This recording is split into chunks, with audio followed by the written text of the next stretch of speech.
the light of forgotten things. The first night back, the house offered me a light that felt like a memory misplaced. I had come to sign papers, to empty boxes I had never finished, but the hallway was full of small refusals. A photograph leaning where it should not, a coat still on a peg.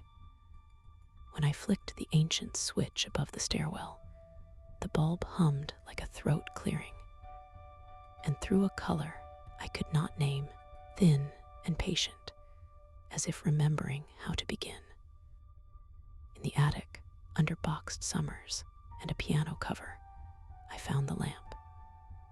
It was smaller than I imagined, brass warm with age, a frosted globe clouded like an old eye. The label on its base read nothing I recognized. When I set it down and cleaned the glass with an old sleeve, the attic seemed to breathe. For a moment, the light did nothing unusual, as honest lamps should, and then the shade threaded with a thin, deliberate brightness that made the dust into constellations. It began as small things. When I turned the lamp on, the edge of its light showed not just objects, but the memory attached to them, an echo like a footprint left in fog. The photograph of my sister held, for an instant, the motion of her laughing. A teacup showed the tremor of hands that had once held it. These were not full scenes, but whispers, slivers that did not resolve when I squinted. The lamp kept its secrets close and offered only the flinching outlines of what had been. I told myself this was harmless, an old bulb, a trick of memory. But the lamp was precise in its mischief. It showed things I had misplaced for years, a ledger of names I couldn't recall, a folded receipt from a trip I pretended I had never taken, a small brass key whose teeth were worn smooth by fingers I could not remember. Each glimpse felt like a puzzle piece that belonged to a face I had failed to keep in mind. And with every piece, the house exhaled a little more meaning. Neighbors had always spoken of the house in a careful voice, as if it preferred phrases with soft edges. Mrs. Holloway across the lane offered lemon cake and a sideways look when I asked about my father. "Old houses keep what they're owed," she said, then laughed too quickly. When I used the lamp in daylight, the light seemed ordinary. At night, it peeled back layers and showed the house listening. The knowledge that someone else had felt the house's attention tightened something inside me. Obsession is a quiet animal. It pads in on small paws. I began to live between stacks of boxes, leaving the lamp burning into the thin hours.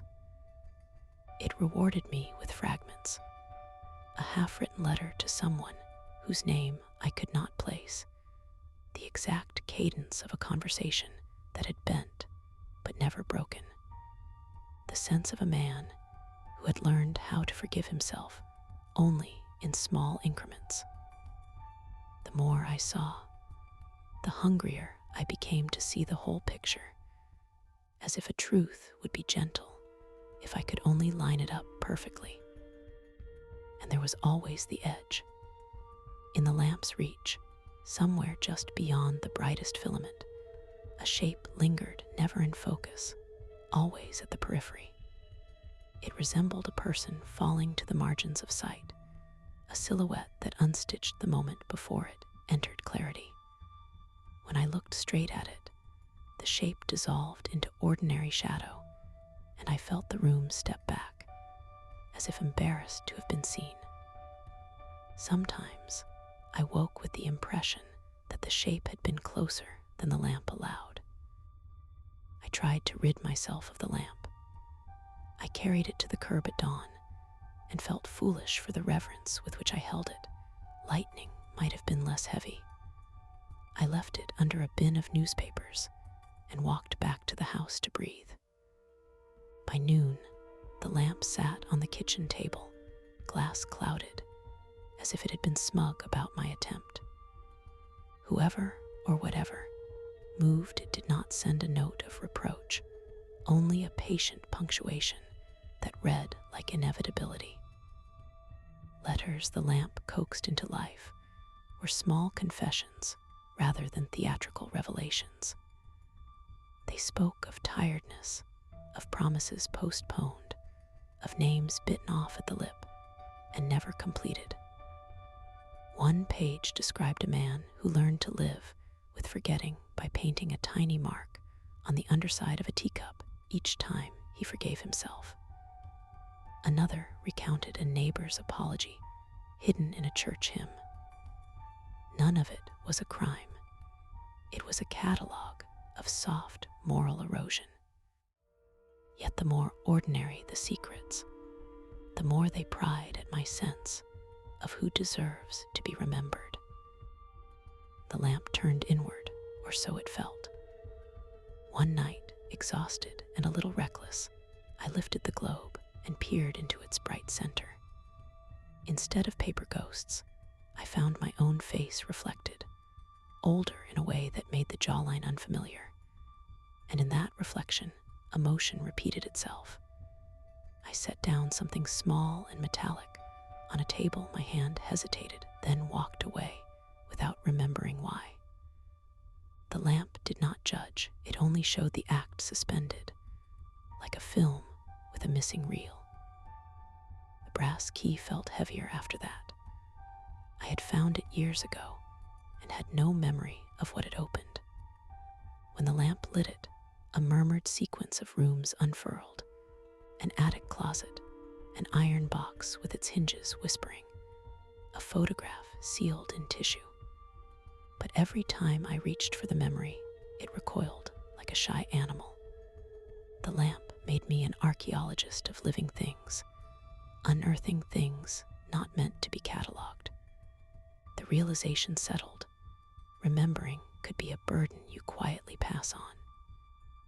On the last night, I tested a question I had been avoiding. If remembering is a currency, who decides its value? I set the lamp in the center of the room, and with hands that trembled without being dramatic, lit it. The house obliged by unraveling not one memory, but a chorus, voices thin as tendrils, returning to a moment where a choice had been made quietly and alone. I watched through the lamp and understood that forgetting had been a kindness for some. For others, it had been a concealment. I left the house with a box on my lap. I had meant to carry out the lamp, but in the doorway, I turned and set it back on the mantel, as if returning something to its home. Outside, the night air felt thin and enormous. The neighborhood slept as if pages in a book. I drove away with the brass key in my pocket and a small paper folded inside my jacket that read, in handwriting I didn't recognize, "Remember the light. Let it be." The message might have been cautionary or a benediction. It did not make the choice for me. Weeks later, sometimes at odd hours, I dream of the lamp. In the dream, its light is softer, and the edges of the memories it shows are kinder. Other nights, the lamp's glow flickers, and something stands at the edge, attentive and patient. I have learned to live with small lapses of name and place, and with the strange consolation that some things prefer to be found by those who will not break them. The house remains, its attic window a gentle accusation. The last thing I remember clearly is the feeling of setting the lamp down, and the sense that forgetting, once unearthed, does not always want to be buried again.